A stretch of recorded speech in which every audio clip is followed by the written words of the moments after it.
Good evening and welcome to Ghana Tonight. I'm Keminni Amanor. Our top stories this hour.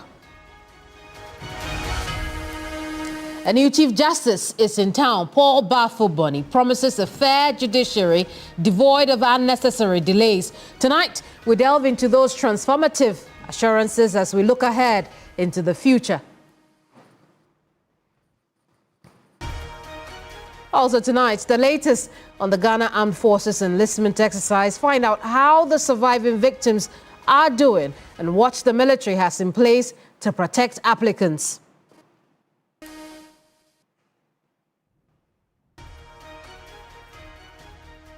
Plus, restructured VAT is not receiving the same level of applause in the business community. Tonight, Ghana Union of Traders Association thinks government could have restructured more efficiently. What that means tonight.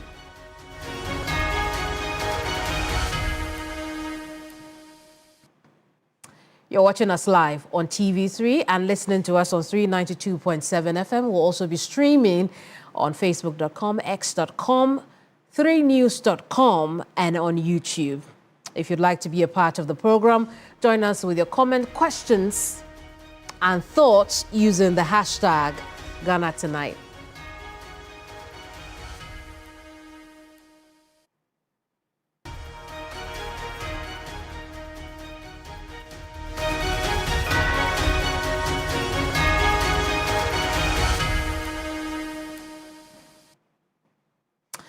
Well, now, let's bring you Ghana Brief.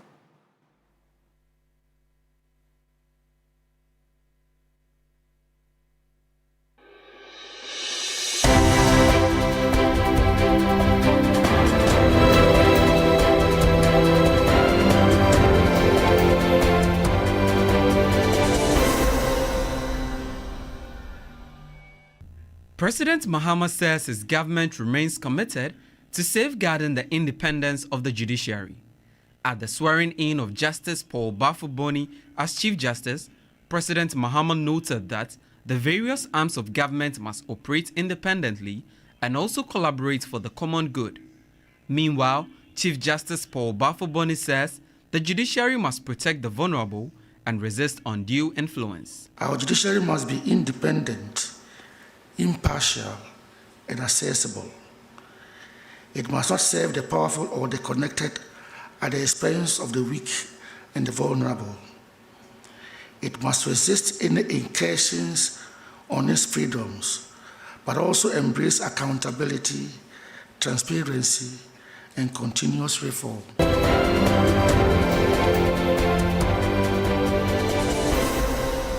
Parliament will engage in fierce debate on the 2026 budget from Tuesday, November 18, with members expected to approve various estimates for the ensuing year. The first day of debate will feature key sectors like finance, economy, budget, and public interest and the agreed time allotment for the commentaries. To ensure insightful debating process, Parliament has held 3 days post-budget workshop to equip members with relevant details and technical knowledge of the budget. Economic difficulties our people face today, whether in the rising of cost of living, high unemployment, demand that we as representatives of the people engage the budget with clarity, compassion, and responsibility. We as parliamentarians must therefore scrutinize the budget thoroughly, ensuring that allocations are equitable, realistic, and results-oriented.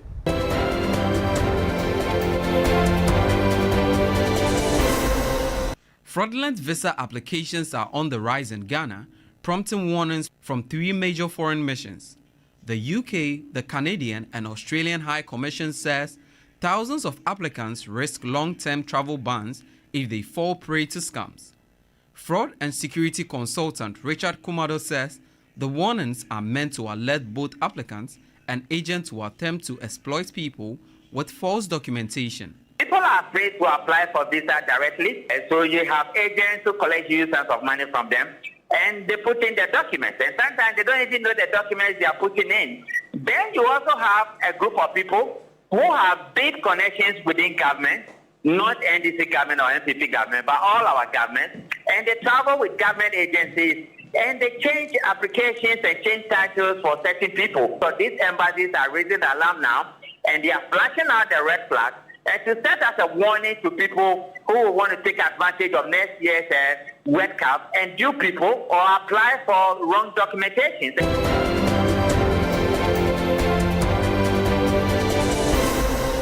The Minister for Lands and Natural Resources, Emmanuel Amakufiboa, says plans are underway to establish a system aimed at eradicating land corruption and eliminating middlemen. This is to ensure investment of land in Ghana is secured. How we manage land in Ghana has been hell. Double sale, triple sale. Investor will come to Ghana, he will invest in land, the next day he is in court.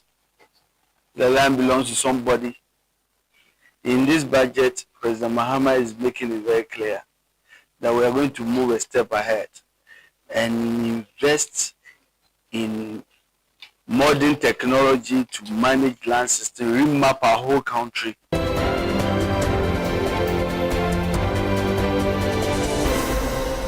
The Economic and Organized Crime Office IOCU, through its flagship operation Lifeline on Friday 14th November 2025, raided a cyber fraud ring operation from a compound house at Matayeko Afienya in the Greater Accra region. The operation led to the arrest of 7 Nigerian nationals suspected to be involved in cyber activities targeting Nigerian nationals. The victims were aged between 17 and 30 years. The suspects used various methods to exploit their victims, including emotional manipulation and threats. IOCU is currently investigating the full extent of the operation and the network involved.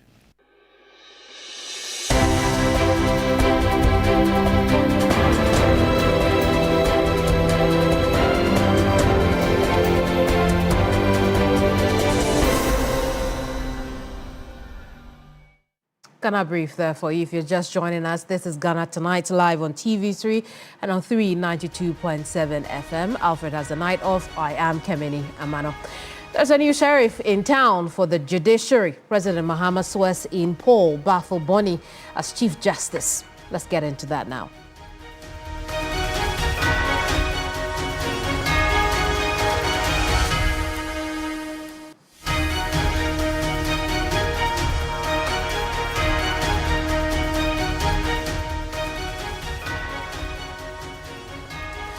Tonight, Paul Bafo-Boni goes to bed the new Chief Justice of Ghana after several months of occupying the position in acting capacity.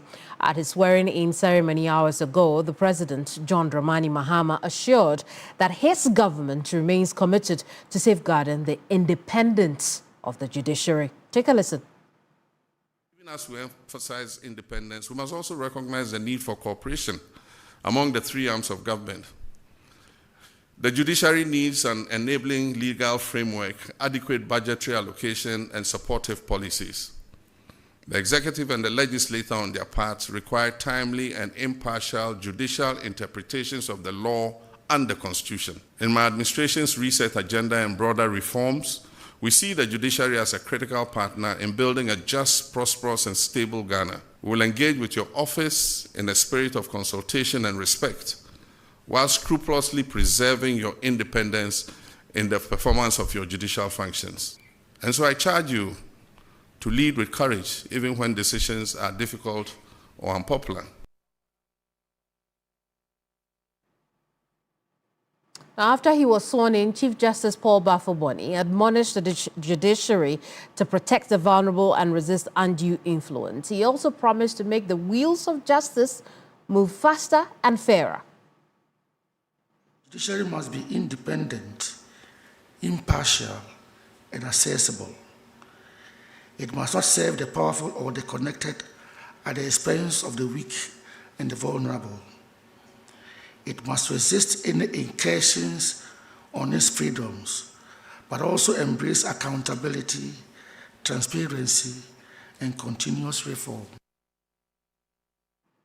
Let's have a conversation on the back of this new development. Christian Malmhesi is legal practitioner. He's joining us with his perspective. Christian, I appreciate your time this evening, but when you hear the transformative assurances from the Chief Justice, you hear similar from the President. Are those the immediate needs of the judiciary? Good evening, and thanks for having me. Yes, I believe they are very immediate needs of the judiciary. The first of it is the integrity restoration, because there's been an Afrobarometer perception index. Aside that, to indeed the judiciary has gone through a phase, and we cannot pretend that everything has been okay, and given that it is reflective in the speech of President John Dramani Mahama, and also in the speech, in the remarks of His Lordship Justice Paul Bafo-Boni, and that recognizes the fact that the judiciary has been through some turbulence, and it is believed that his chapter would restore that confidence and calm the waters, as we believe that to be. I see. Practically speaking, what are some of the changes you'd like to see under Chief Justice Paul Bafo-Boni? I mean, for me and for many of legal practitioners, I and more particularly talking on my own behalf, I would expect that the e-justice system will move away from just, or will expand into other regions of the country, and not necessarily be concentrated at the High Court complex. Indeed, it is interesting to note that the e-justice system, after its inception or its operational viability, has never extended even to the Supreme Court, not alone to even talk about expanding to Tema and other jurisdictions within the country, the regional jurisdictions. So it is my prayer that, as he mentioned, that technology and AI would be one of the things he'll be putting his hands on. I believe that, and I pray to say as the better, that he would advance that particular resource to which is also going to help in case advancement, and also I pray that he also looks at the case management system, because currently we have a lot of congestion of cases at various courts. I appear at a certain court, at a high court at Adenta, and the judge at one sitting indicated that he is undaunted with 900 cases to deal with, and he's a human being, and it would be difficult plying through all of that. Yes, there are some courts.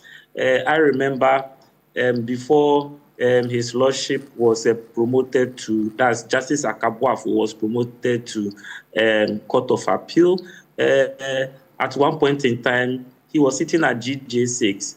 And he mentioned that he had a caseload of about 600 cases. So, I mean, a number of practitioners will bear me out on how some of these judges are loaded with cases. And as human beings as they are, it's very difficult to see that these cases are heard expeditiously. And you know, these are judges that they would have to deliver bench ruling in certain situations, because there are instances where lawyers want their cases expeditiously and will be putting all the rules under CI 47 in respect of expeditious trial. And you know, the judge is also undated with all these things. So we pray that there will be decongestion with respect to expansion of infrastructure. So, because the more lateral the infrastructure becomes, the more easy the decongestion will happen. And to speak of the lateral expansion of infrastructure, it has been my submission, throughout this process, that the judiciary works closely with the district and municipal assemblies in putting out more court complexes or court houses, so that in various districts, if we have one high court, one circuit court, and one district court, it helps with the territorial jurisdiction of spreading across cases and helping with the decongestion. Right. And it also speeds into the case management system, so that the average length of cases will reduce drastically from 3 years to probably about a year or two. And also the enhancement of alternative dispute resolution, that's the court-connected ADR, to be made more available and be more accessible, and be drummed or through education be made available to litigants, that it is definitely an alternative system, because most litigants, when you apply for court-connected ADR, they are less desirous of embracing it. Right. And those things that you have spoken about would deal with the speed of the wheel of justice, right? But how about the swiftness of that wheel as well?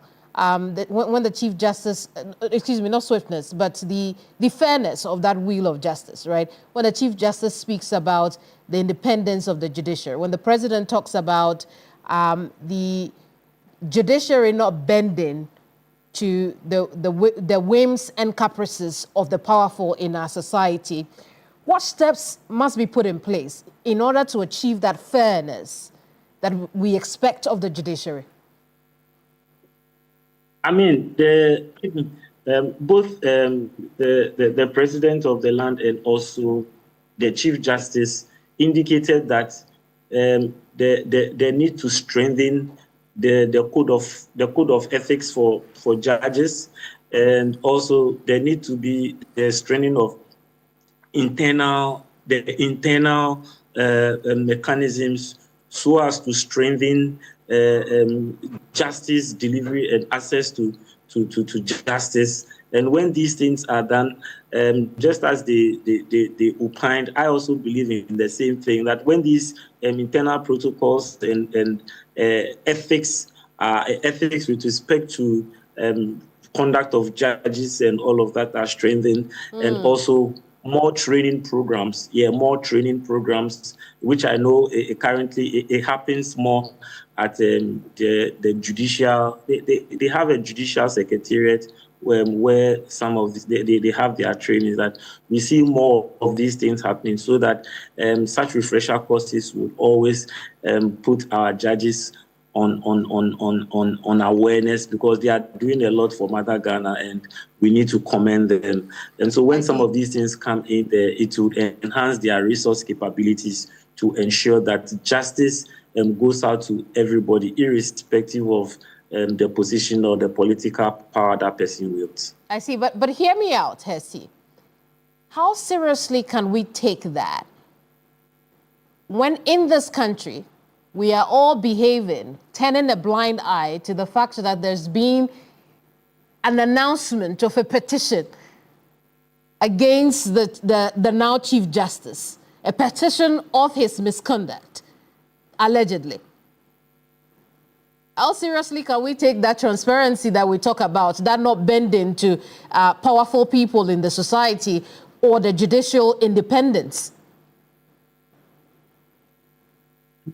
You know, if we look at Article 146, I had spoken about it more on your platform, and I sometimes try to bring in new angles. So at a point in time, some people started calling me Mr. Jurisprudence, and having discussed all the issues concerning Article 146, it is very conclusive to say that that particular provision in the Constitution is problematic and is fraught with its own problems. And until we have a regulation that would support it for certainty and in terms of procedure and all of that, or until we have an amendment, we are going to see some of these things come up. And this current Chief Justice will not escape such petitions. And definitely whoever has grievance, whether legitimate or not, we are going to have that go through. And it will now be for the president to determine in conjunction with the Council of State.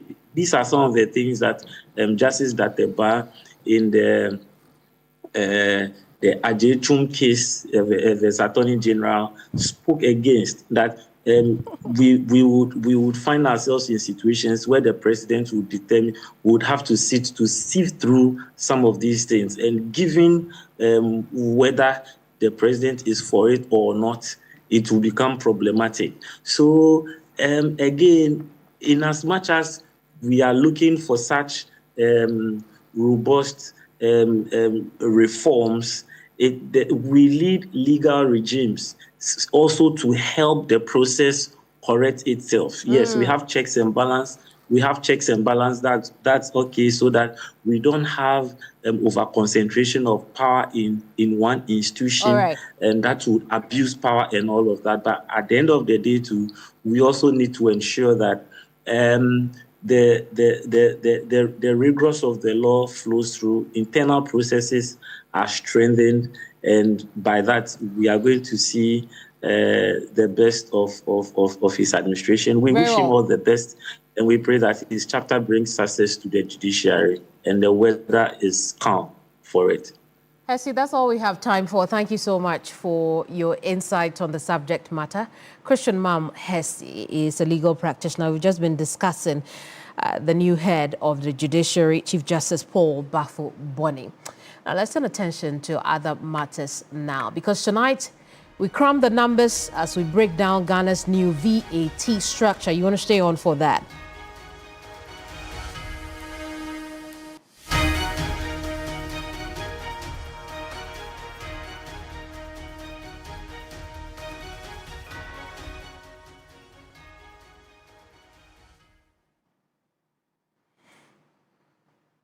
Well, now, Ghana's new VAT structure is giving a section of the business community sleepless nights over the fact that it will create severe discrepancies in the retail market and undermine compliance efforts. Now, you may recall Finance Minister Dr. Kasila Toforson announced a series of tax reforms, including a reduction of the effective VAT rate from 21.9% to 20%.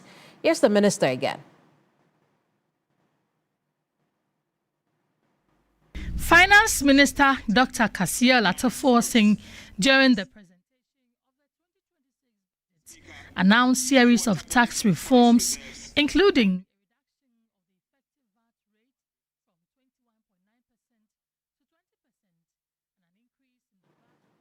Well, we apologize for that. Now, remember that the Finance Minister made the remark originally during the 2026 budget statement. However, he also reiterated that point in an exclusive interview on Key Points only last Saturday. Now, while I'm unable to show you that at this time, I do want you to know that in addition to that reduction in the VAT rates, the VAT standard rates from 21.9% to 20%, we also know that there is an increase in the threshold for which businesses will now pay the standard rates. Right, that threshold, which used to be 250,000 per annum, is now 750,000, and that is the problem that the Ghana Union of Traders Association is worried about. That while government says the move is to ease the tax burden on small and medium-scale businesses, the union is now worried that this new VAT structure will rather squeeze traders. Take a listen. Threshold was 200,000. It was still creating disparities because customers come and they go to wherever they want to buy, and even that we are complaining, especially when we are in the same vicinity of trading. And then also the affordability of the tax is also compromised because most of us were paying the 4% flat rate, and now we are being made to pay 20%. It's a huge gap. So this is what is going to happen. It's going to make compliance rather very difficult because we are operating in the same vicinity of trading. We are trading in the same commodity lines, and then by virtue of the threshold we have been segregated. How do you even determine the threshold? And it's going to also push so many people to reduce the scope of their businesses in order to survive. The economy has been so stabilized. The finance minister have promised that they are going to sustain the gains. When the president said that we are going to rationalize the tax system, we are very happy because then we have to talk about rationalizing the tax, and then we can use the AI to make sure that if the taxes have been made simpler and cheaper, then you do not have to dodge it. I've got to say that nearly every year, Gutta talks about the VAT. You can go as far back as 2 years ago. They talked about the VAT. In 2024, they talked about the VAT. In 2025, they are talking about the VAT. And next year, I can surmise that they will talk about the VAT. Now, that means or that signifies how important VAT is to their businesses. But what does it all mean? Francis Boy is a tax consultant who's joined us with a quick chat on the back of this. Francis, I appreciate your time this evening, but let's start off with this threshold increase. What does it really mean for businesses? So, Keminni, VAT globally works with the requirement to register. You know, businesses are normally appointed as agents to collect VAT from consumers like you and I, so that they will account it to the government. Because you don't want just anybody to be collecting the taxes, we introduce VAT requirement or registration requirement. And one criteria for checking that you qualify to collect is what we call the threshold. So we look at the volume of transaction you do, your sales, then we introduce it, and then we allow you. Since 1998, when we introduced VAT into the country, we started with 20,000. So people who sell above 20,000, I mean, then it was 200 million. Then 2001, we brought it to 10,000. Then in 2010, we increased it to 90,000. And 90,000, as at that time, I think the exchange rate was around 1.43 pesos. So dollar-wise, it was around $62,000. Then in 2013, we increased it to 120,000. Then what we are operating now was 2015. We took it to 200,000. Again, if you convert, it's around $53,000. Today, we are proposing 750,000 Ghana cedis. If you do the conversion, it's still around $62,000 or 62,500. So I believe that assuming the dollar is being fixed, you can see that we are still within the same, threshold. And administratively, you can't allow everybody to start charging VAT. Imagine you walk to the shop owner and then you go and buy a pen and you expect this person to charge VAT. This is too tiny. And it's difficult even for the GRA to monitor because it's a self-assessment. If you don't monitor it, people will collect and won't pay. So the threshold globally, we introduce it so that people can, we can cut away those small people, and then we focus on the large volumes. In fact, if I should give you some statistics, if you look at Uganda's threshold is $40,000. Burundi is $82,000. Namibia does $30,000. So, right. So I believe that the threshold. Bottom line, at the 750,000 cedis, that should be good for businesses. It is, because apart from the exchange rates which we are pegging, I think we are still within the same amount. Again, it is good for businesses, small businesses, so that those people can be cut off from the VAT system. Remember, if you are not registered for VAT, you do not qualify for what we call input VAT on all the purchases for refund. Oh, it would appear we lost Francis there. We'll try and Import or reconnect. your purchases. So it's a balancing effect. So I don't think that Right. So Gupta has anything to lose. Francis, what readings do you make into Gupta's position about what they call a cascading impact on businesses? They think that it won't have a uniform impact on traders. No, you see, those who are not registered, anybody below $750,000 do not qualify for a refund on his purchases. So they will end up, they will have to balance it and then absorb it. So in terms of profitability, they are losing. Number two, if you are registered for VAT and your revenue is above 750,000, you claim an input VAT. So if you are shop number one and you are not registered, and shop number two is registered, at the end of the day, you think that you'll be making profit, but because you cannot claim or a refund of the VAT you've paid on your input, you end up absorbing it. So in terms of profitability, you are equal. And remember, we are canceling the flat rate. So at the end of the day, we are going to operate a one standard rate, and the levies are going to be claimable, as the minister has promised. I see. Which also means that businesses that are not making sales of up to the 750,000 cedis cannot and should not charge VAT. Yes. Okay. So now, Guta's point, and I'll let you explain, but Guta's point is that there are certain traders who do not make the threshold, which means that they won't be able to charge VAT. But for traders of the same goods who make that threshold, they will have to charge, which also means that the price of their goods will be more expensive. And so the competition with the trader who doesn't pay is unfair. Not entirely, Keminni. Right. You see, if you charge VAT, you can tell that your price is going to be 20% more than my price. But remember, if all of us went to, let's say, China and imported, immediately you come, all the VAT that you pay at the port, you can claim it from government. Okay, so because you can claim it from the government, it's no more expense to you. You're not going to add it to your price. Now, my brother who is not registered cannot claim the same amount of taxes he has paid. He cannot. So he will have to come back and reprice it in such a way that he will pass it on to me, unless he decides to absorb it, which, as a prudent business person, you wouldn't want to make losses. So in your repricing, you have to add the import or the VAT that you have paid on your purchases. So at the end of the day, it is a balancing effect. In the long term, unless you decide that, okay, I'm going to take a hit to my profit, the VAT should not have an immediate impact on the two shops. On the cost of goods.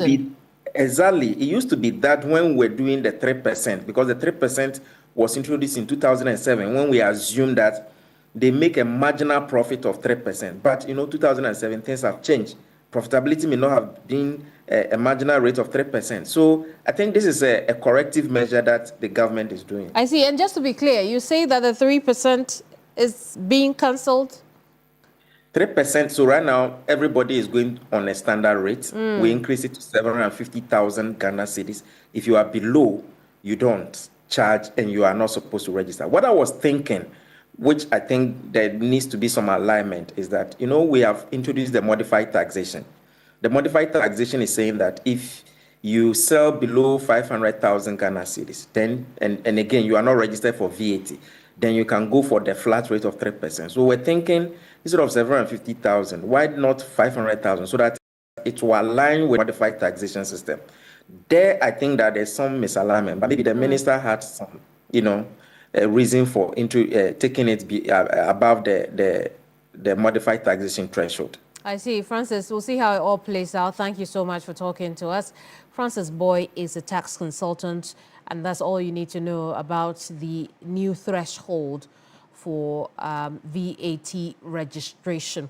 Away from those numbers, let's turn attention to the armed forces, because they have released new measures to ensure crowd control and curb chaos.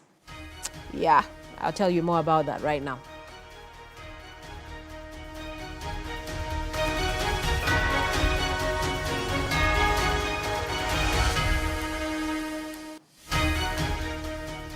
Now, tonight we are learning more about the conditions of the 17 surviving victims of the Elwak Stadium stampede, during which 6 people died. Thousands of applicants gathered at the stadium to be enlisted into the military when the tragedy happened. We know government has since pledged full support for these victims. Here's Deputy Defense Minister Broja Jemfi.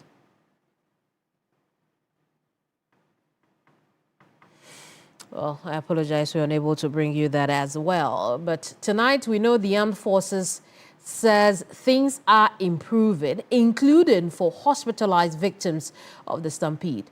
New measures have been put in place to avert any disasters as the recruitment process resumes at 5 locations and 8 sub-centers across the Greater Accra region. Naval Captain Adjo Ahin joins us now with a bit more on this story. Naval Captain, I appreciate your time this evening, but let's start off with what factors went into deciding these 5 new locations and 8 sub-centers. Thank you very much. I think since the whole day, since I started the interview, I've always tried to start with an apology and also our condolences to the bereaved families on behalf of the Minister for Defense, the Military High Command, and the entire Ghana Armed Forces. A number of factors went into this decision. One, to start with, we've missed a number of days already. Meanwhile, all the other regions are having their the screening process going on smoothly. So we need to double our efforts, be able to work in tandem with the other regions. So this is the main factor for the extra centers that were added up, so that we'll be able to work at least as close as possible to the other regions, so that the Greater Accra is not left behind. Especially looking at the numbers, Greater Accra was going to take a longer period, and now with the temporary suspension, it will take a much longer time. So we needed more centers to help with the process. People are you expecting, and over how many days? Triggered a sudden rush, leaving 22,000 applicants within the Greater Accra region. Yes, those are the figures I got from my team. I mean, the personnel in charge of recruitment. They are expecting about roughly 22,000 people or applicants. Yes. So over how many days are you able to see all these 22,000 people? So I said we will take 600 per each center. And so for the first day, we'll see if we are able to go through the 600, let's say by 1 p.m. and there's more time, that will influence the numbers. So it's possible the next day we could add a few so as to clear the backlog. I think it should not take not less than a week from all these centers. So even on the average, if we are taking that 6,000 from the 8 locations, that already adds up to about 4,800. Yes, so I believe about a week should suffice for the screening. For this first phase, they are in phases. This first part of the screening has to do with inspection of certificates and then physical body selection. That is phase 1. We'll come to another phase, which will be written examination, and then we'll go to another phase, which will be a medical examination, so on and so forth. So for this first phase, I foresee it not lasting less than 1 week. I see. So now let's get into what measures are in place now for crowd control and avert anything like we saw last week. So to start with, the applicants are going to be segmented in service lots. So applicants applying to the Navy will be restricted to the Tema Naval Base. Those applying to the Air Force will be restricted to the Air Force Base Accra, that is in Demasam. And then the Elwak, the Nicholson Stadium, and the Training and Doctrine Command will take care of the rest, which is the Army applicants. Meanwhile, we have doubled up personnel. We have built up the personnel strength.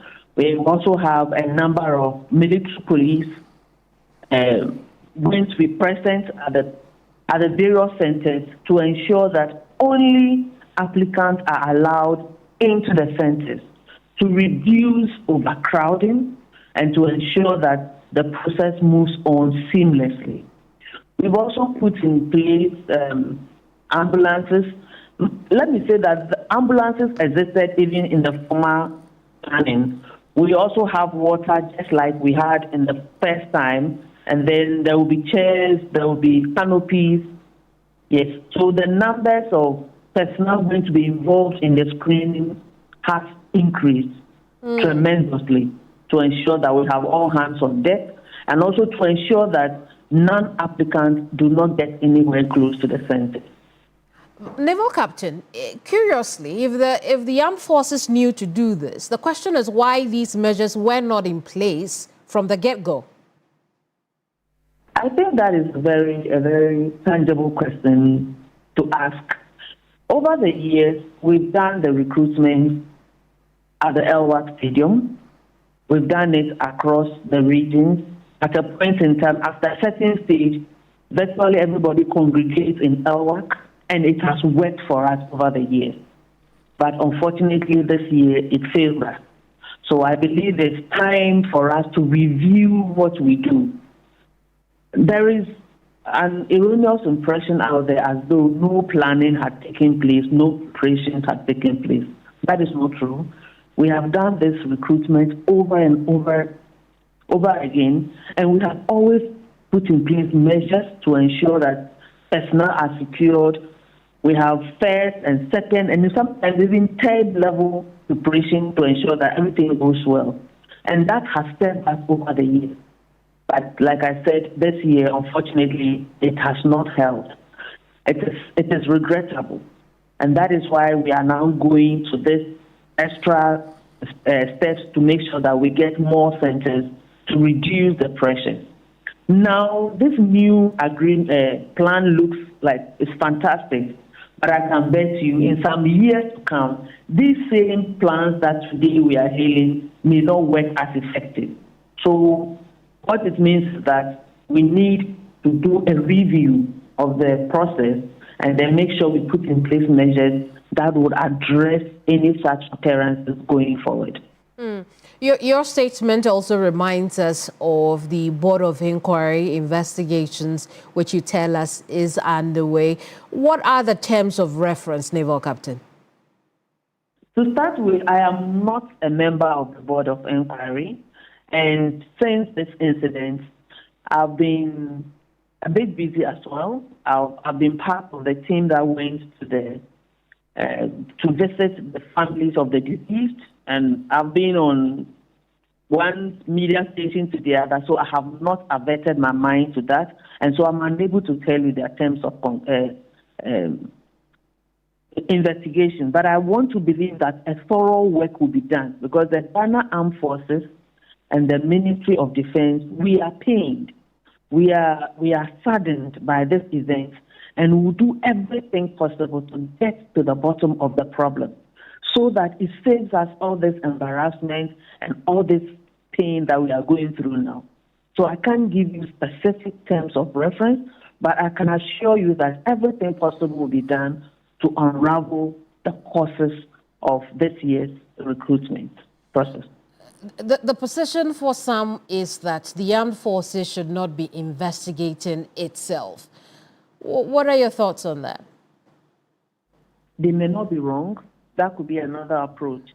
But I believe that the armed forces, in order to ensure that there is transparent process, have asked all the officers who are in charge of the enlistment, both the hierarchy and those in charge at the Greater Accra region. They have all been asked to step aside. And a new team is in. And those teams also have their image to protect, have their dignity to protect. So I'm not sure that they will want to cover up just to save their friends at the expense of the military I believe that the military has the capability and the professionals to do the work well. In any case, we better understand our system. And so we are in a better position to do this investigation than to bring maybe a non-military person who may not understand some of the basic reasons why we do what we do. So being a first point, I think the military is in a better position to investigate this problem. If after that, the powers that be think that they want another one, well, I don't know. But for now, I think the military is best placed to do the investigation. And we trust that we'll come out with an open and a transparent findings because we want to improve the system for ourselves. We need these applicants to join the system to help us defend our motherland. Our aim is not to have them, unfortunately, get hurt and some die. So everything possible will be done to make sure that we arrive at the causes and we also find solutions that will last. What is the current condition of the victims who have been hospitalized? Thank you. I must say that their conditions have improved tremendously.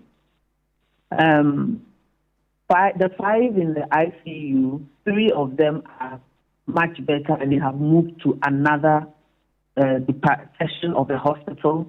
2 are still in the ICU. 1 is okay, 1 is not too good, but at least all 5 are alive. All the others who are injured, they are all receiving the best of care. Our aim is to ensure that no other person passes on to join this number. 1 death is bad. 6 is terrible. And so to have another one, and so we have our personnel, our medical staff are on their toes to ensure that the best of care is rendered to those in the ICU and those in the other sections of the hospital.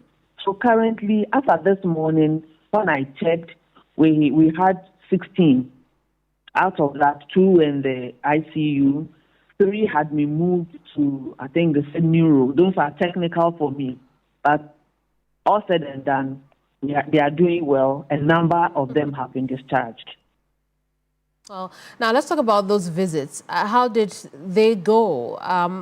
When was the last time you visited? I think we started Friday, I think.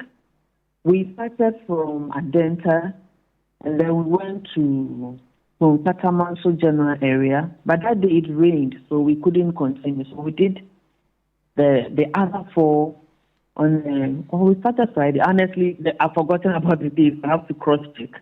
But we did the remaining 4 on a Saturday. So it meant that the first one was on a Friday.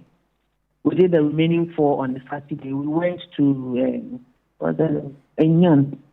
It's in the central region. We had 2 around Kasua, and then we had the 4th one around Tutu.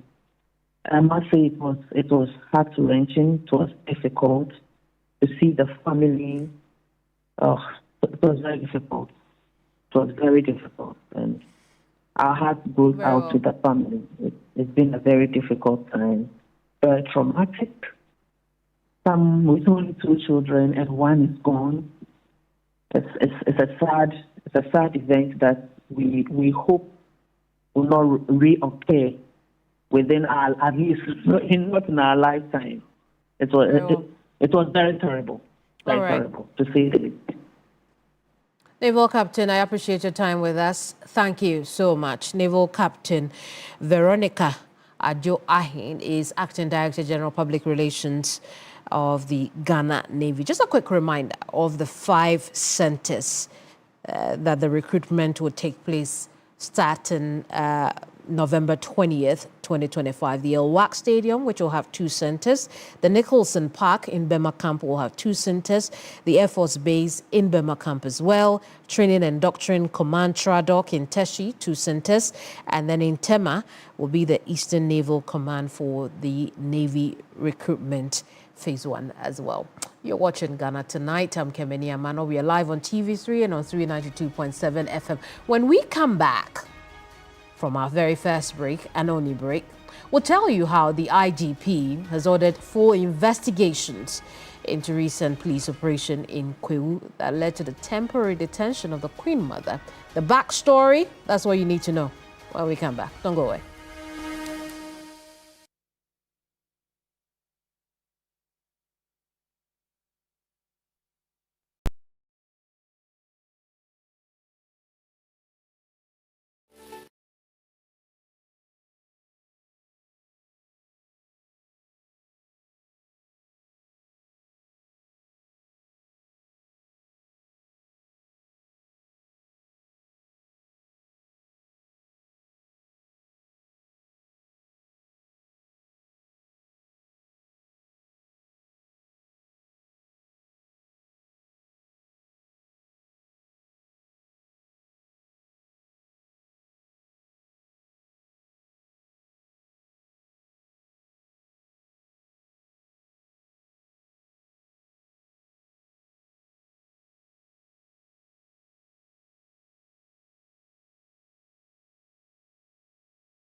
Welcome back. It's Ghana Tonight live on TV3 and on 392.7 FM. Let's get into that story about Kwewu because the Inspector General of Police has ordered a full investigation into the circumstances surrounding the recent police operation that led to the temporary detention of the Queen Mother of Kwewu, Nana Adwa Jimfua. Now, the IGP directed the immediate release of the Queen Mother and has tasked the Police Professional Standards Bureau to conduct a thorough inquiry, assuring officers found to have acted improperly or exceeded the authority will face sanctions.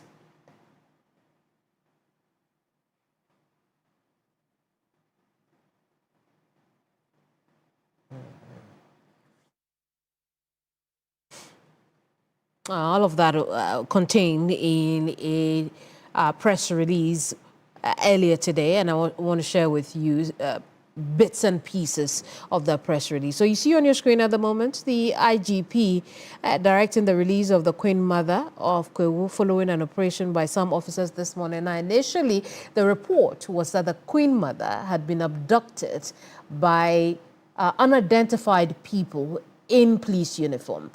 Subsequent to that, this release came from the police clarifying that indeed the men were from them and they were investigating them, which is why you see the IGP further directing the Police Professional Standards Bureau to conduct investigations into the circumstances surrounding the operation and any officers found culpable sanctioned. It also goes on to say that at this time, security will be intensified in and around Kwewu to ensure the security and safety of all persons, asking for calm and cool heads in that part of the eastern region. Unfortunately, I've got to apologize that I'm unable to bring you the backstory because all of this is linked to some chieftaincy dispute in that part of the eastern region, Kwewu that is, and I would have connected with our regional correspondent. Unfortunately, I'm out of time. I need to get out of the studio at this time. But as always, I'm grateful that you shared the night with me here on Ghana Tonight. I will see you same time tomorrow. I'm Keminni Amanor. Bye-bye. Ghana Tonight is brought to you by Flamingo Paint. Superior durability, superior hiding.